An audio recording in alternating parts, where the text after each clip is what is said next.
El Lazarillo de Tormes es una obra que fue publicada a mediados del siglo XVI. En esta época, el reino español era el más poderoso del mundo y estaba gobernado por el rey Carlos I de España y V de Alemania, perteneciente a la dinastía monárquica de los Austrias. En el siglo XVI en España transcurría el periodo conocido como Siglos de Oro, y dentro de este la etapa artística y cultural conocida como Renacimiento. En esa época se vivía el mejor momento del reino en lo artístico, pero no en lo político, puesto que aunque había un ambiente optimista por haber descubierto el nuevo mundo y haber expandido territorios, se comenzaban a visionar de manera leve una serie de crisis que irían empeorando con el paso del tiempo. Al ser un reino tan inmenso y, por lo tanto, haber mucha población, la sociedad española vivía inmersa en un cúmulo de tensiones sociales recurrentes, y el hambre y la pobreza estaban a la orden del día, por lo que era cada vez más complicado sobrevivir. Y, debido a esto, surgen los pícaros, que tratan de ganarse la vida estafando y robando, es decir, con deshonestidad. En base a esta cara de la sociedad surge la novela picaresca, género del que es esta obra, en la que se trata de reflejar esta situación.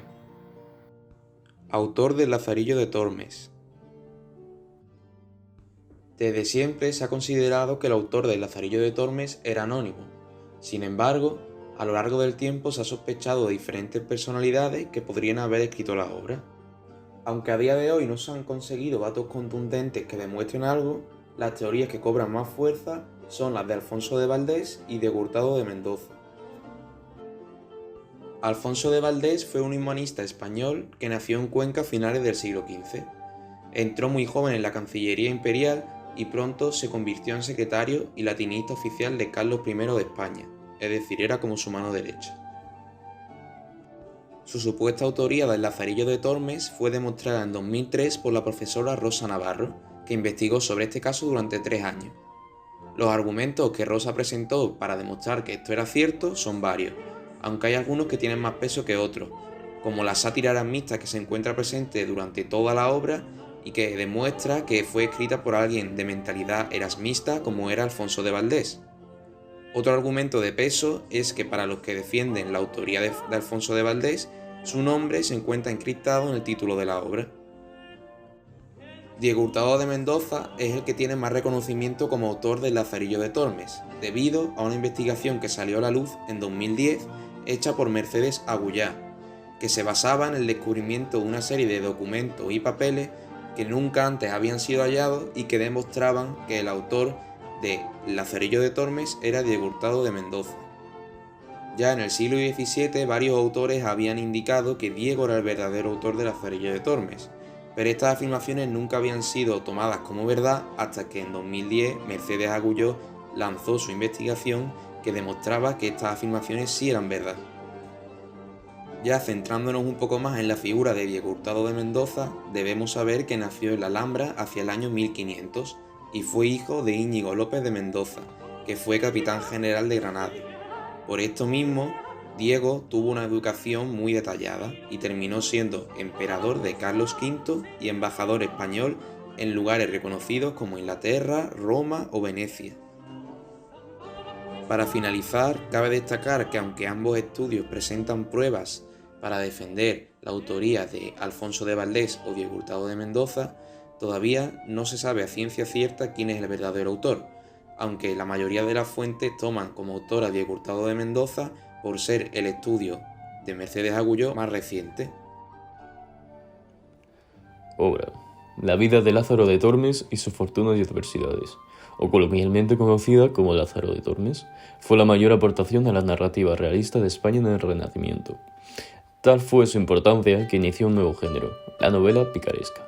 Se trata de un relato autobiográfico en forma epistolar, que presenta una nueva perspectiva única, la del pícaro, como su propio nombre indica.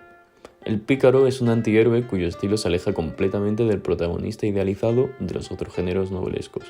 El estilo de este tipo de historia tiene como objetivo alcanzar la verosimilitud.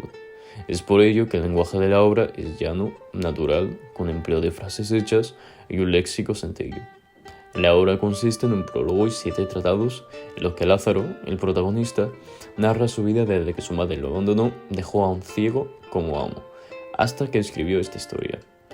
Lázaro vive una vida llena de adversidades al servicio de diferentes amos, los cuales son muy crueles con él, pero es gracias a esto que desarrolla su ingenio para poder sobrevivir a estas aventuras. Uno de los temas que más se ve en la obra es la dura crítica de la religión. Esto es así, ya que 5 de los 9 amos de Lázaro son religiosos, pero ninguno vive ni se comporta conforme a los valores cristianos, sino que en ellos prevalece la avaricia, la lujuria y el engaño. Por este motivo, la Iglesia prohibió este libro en aquella época. Uno de los rasgos más característicos de la obra es la presencia del humor, que prevalece alrededor de toda la historia, incluso en los momentos más amargos que vive Lázaro, lo que sirve para suavizarlos. Otro tema secundario de la obra es la pobreza, el hambre o el comportamiento antisocial y corrupto de los diferentes estamentos de la época. Como ha dicho mi compañero anteriormente, la obra se divide en un prólogo y 7 tratados, y yo voy a explicar brevemente cada una de estas partes de la obra. Comenzamos con el prólogo. En el prólogo, Lázaro, de adulto, le escribe a alguien a quien llama Vuestra Merced. El prólogo es ambiguo y no aclara la intención real del autor. En él defiende a quienes, como él, han logrado progresar en la vida por sus propios méritos frente a aquellos que han recibido heredado sus bienes. Después comenzamos con los tratados. En el primer tratado, que es el más extenso de toda la obra, en él Lázaro narra el comienzo de su historia. Debido a la situación de pobreza de su familia, su madre lo puso al servicio de un ciego, que es su primer amo. Este hombre es cruel con Lázaro y apenas le ofrece alimento. Por ello, Lázaro aprende a ser astuto, tramposo y las palabras necesarias para engañar a las personas por beneficio propio. Finalmente, el joven termina abandonando a su amo el ciego debido a su avaricia y por los malos tratos que recibe de él. En el segundo tratado, después de un tiempo, Lázaro sigue siendo un mendigo y después empieza a trabajar de ayudante de un clérigo para dar la misa. El joven cree haber escalado una posición dentro de la jerarquía social, pero el clérigo resulta ser también un avaro y además maltrata a Lázaro. De hecho, solo le da de comer cuando va a entierros y el resto de los días solo lo alimenta con una cebolla. Lázaro comienza a ingeniárselas para comer a escondidas del clérigo y hace una copia de la llave del lugar donde se guardaba el pan para poder comer. Al final el clérigo lo descubre y lo echa de casa. En el tercer tratado, Lázaro se muda a Toledo y allí conoce a un escudero que le da la oportunidad de trabajar como su criado. El joven cree que es un hombre rico y que con él no pasará hambre, pero sin embargo cuando llega a la casa del escudero ve que este hombre vive en la más absoluta miseria y que con sus trajes y porte lo único que quiere es mantener las apariencias. Lázaro pasa mucha hambre de nuevo y se pasa todo el día pidiendo limosna. Este amo, aunque no le da de comer a Lázaro porque realmente no tiene nada, no lo maltrata como hacían sus otros amos. Al final, un casero viene a cobrar el alquiler al escudero, el cual no puede pagarlo y es por ello que Lázaro acaba abandonándolo. En el cuarto tratado, que de hecho es el más corto de la obra y ni siquiera ocupa media página, Lázaro encuentra un nuevo amo, el fraile de la Merced. A este hombre le encanta dar paseos y andar. Le regala a Lázaro su primer par de zapatos, los cuales solo le duran 8 días. Finalmente, Lázaro se cansa del fraile por sus paseos y por cosas que no quiere contar, y es por ello que lo abandona. En el quinto tratado, Lázaro encuentra como amo a un buldero, un funcionario que trabajaba al servicio de la iglesia. Este hombre es un estafador que está compinchado con el alguacil para ganar dinero vendiendo bulas, es decir, un documento que se expendía en la Edad Media y que podía absolver a una persona de un pecado que hubiera cometido. Al ver este tipo de persona, Lázaro decide abandonarlo y buscar a otra persona más honesta, que fuese su amo. En el tratado número 6, Lázaro sirve a un pintor de panderos, pero estuvo muy poco tiempo con él, y se termina yendo con un capellán. El capellán se convierte así en su nuevo amo, y este le da un asno y cántaros de agua, para que el joven vaya a venderla entre la gente de la ciudad. Aquí es cuando Lázaro, por primera vez, tiene un trabajo serio y remunerado.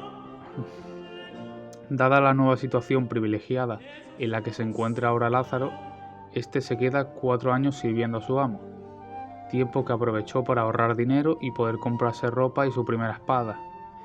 Cuando considera que ya aprendió suficiente, termina abandonando al capellán y también su nuevo oficio.